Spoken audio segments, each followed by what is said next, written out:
In the remote forests of the Pacific Northwest, a chilling legend known as the Wailing Woman of Whispering Pines has sent shivers down the spines of locals for generations. Centuries ago, a young Native American woman named Elowen lived peacefully within the dense woods, her tribe's traditions and connection to nature shaping her way of life.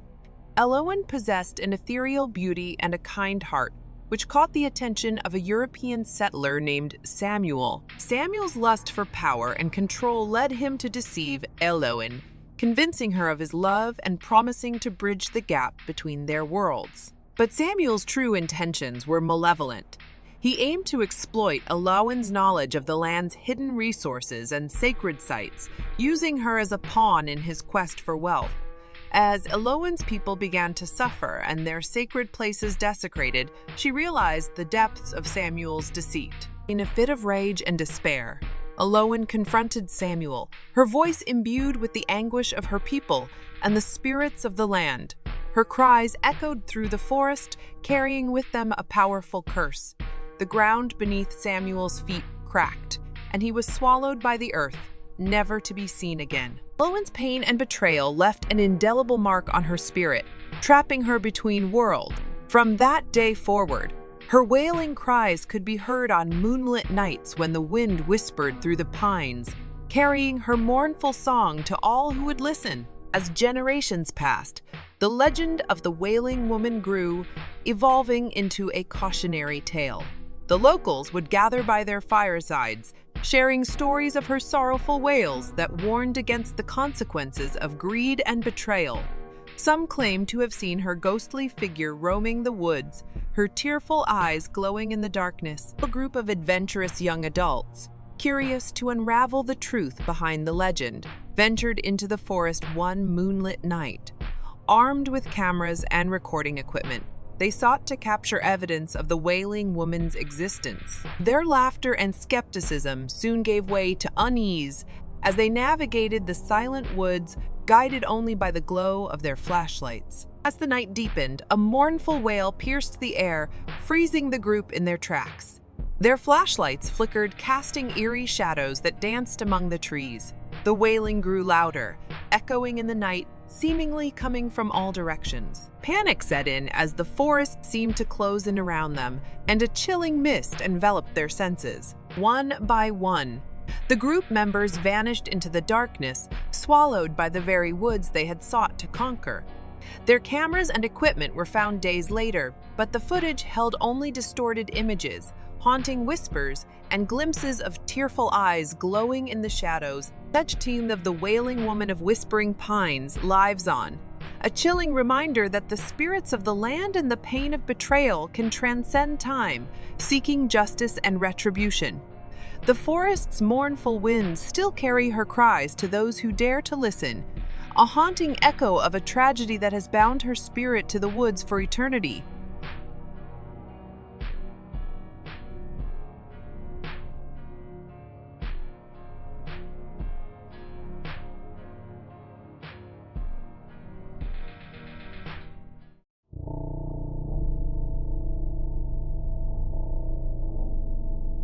In the heart of the Louisiana Bayou, where the Spanish moss hangs like spectral veils from twisted trees, a legend whispered through generations was etched into the very fabric of the land, the tale of the Bayou Banshee.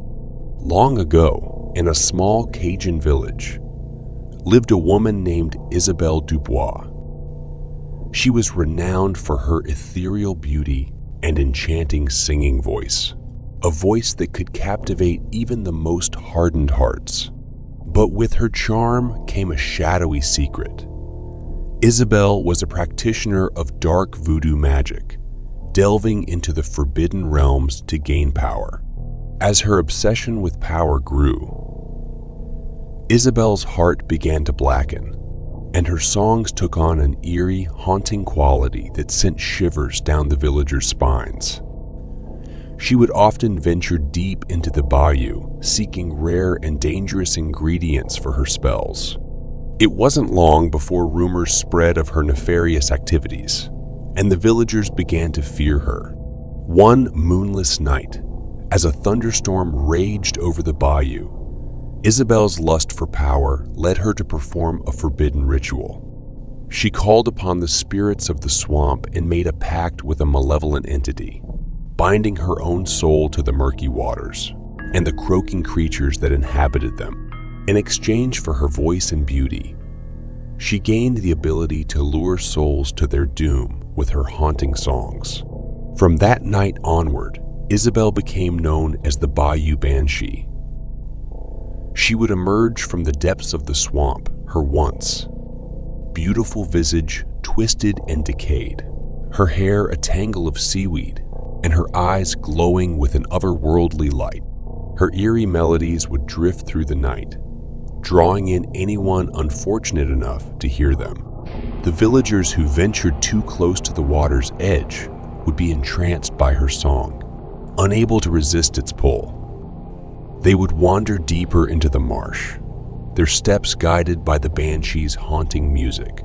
And then, just as suddenly as they had disappeared, their horrified screams would pierce the air, only to be swallowed by the swamp's murky embrace. The village fell into a grip of terror as more and more villagers vanished without a trace. Fear tightened its hold, and whispers of the Bayou Banshee's curse spread far and wide. Desperation led a group of brave men to confront the sinister force, armed with iron and faith. One moonlit night, as her mournful song echoed through the mist, they approached the heart of the swamp. With a roar of defiance, they confronted the Bayou Banshee. Iron clashed with darkness as they battled, the air heavy with tension and the stench of decay. The Banshee's mournful wail grew more desperate, but the men stood firm, channeling their faith into a brilliant light that drove the entity back into the depths. As the first rays of dawn broke, the Bayou Banshee's song faded into silence, and the waters of the swamp stilled. The curse was broken, and the land began to heal. The village, forever scarred by the terror, returned to its way of life. But the legend of the Bayou Banshee remained, a chilling reminder of the darkness that could be summoned from the depths of the human heart. Even now, the echo of that mournful song can sometimes be heard on misty nights in the bayou, a haunting melody that sends a shiver down the spine of those who dare to listen. In the heart of the Appalachian Mountains, nestled deep within a dense forest, lay the forgotten town of Hollowbrook. The townspeople whispered tales of a terrifying creature that had haunted their ancestors for generations, a creature known as the Hollow Hound. The legend spoke of a massive spectral hound with fur as black as midnight and eyes that glowed like blood. Red embers. It was said that the Hollow Hound had been a loyal hunting companion to a ruthless and wicked trapper who had once lived in the area. This trapper was known for his cruelty and insatiable thirst for power. One fateful night, the townspeople, fed up with his tyranny, banded together to confront the trapper. As they cornered him in the forest, he swore vengeance upon them, invoking an ancient, forbidden ritual. In a chilling chant, he called upon the forces of darkness to bind his spirit to that of his loyal hound, cursing them both for eternity. As the villagers watched in horror, the hound's body grew larger, its fur darker, and its eyes more sinister. The trapper's malevolent spirit fused with that of the hound, and the creature let out a bone-chilling howl that echoed through the mountains. Then, as suddenly as it had appeared, the Hollow Hound vanished into the shadows, leaving the trapper's wicked laugh lingering in the air. From that moment on, the town of Hollowbrook fell into a deep and eerie silence.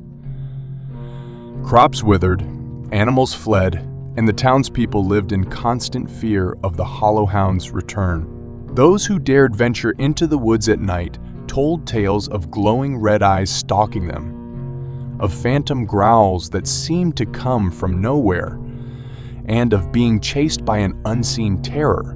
One chilling autumn evening, a group of brave souls decided to unravel the mystery once and for all, Armed with lanterns, silver bullets, and ancient talismans, they ventured into the woods. The moon was hidden behind a thick blanket of clouds, casting an ominous gloom over the forest. As they delved deeper, the temperature dropped, and an eerie silence enveloped them. Shadows danced on the trees, and the wind seemed to carry whispers of the past. Suddenly, the group heard a low, haunting growl that sent shivers down their spines. Panic set in as glowing red eyes materialized in the darkness. The hollow hound emerged from the shadows, its massive form towering over them. Its fur bristled with malevolence, and its eyes locked onto each member of the group. One by one, they fired their silver bullets, but the creature seemed impervious to harm. It lunged at them with supernatural speed, its howl mixing with the terrified screams of the hunters. In the chaos that followed, the forest seemed to come alive, the very trees conspiring against the intruders. As the night wore on, the hollow hound picked them off, one by one, until only one remained. Cornered and desperate, the lone survivor stumbled upon an ancient tome hidden beneath a decaying tree. The book contained the trapper's incantation, the key to breaking the curse. With trembling hands, the survivor recited the incantation, his voice trembling with fear and hope. The forest shuddered, and the hollow hound let out a deafening, mournful howl. The curse shattered, and the hound's form flickered, gradually dissipating into the night. The survivor returned to Hollowbrook, the weight of the legend now a story of triumph rather than terror. The town gradually flourished, and the memory of the hollow hound began to fade. But in the darkest corners of the forest, a soft, haunting howl could sometimes be heard, a reminder that the past could never truly be forgotten. Even today, those who venture deep into the Appalachian Mountains might hear the distant echoes of that bone-chilling howl, a reminder that some legends are born from darkness and endure as a warning to all who dare to tread where they don't belong.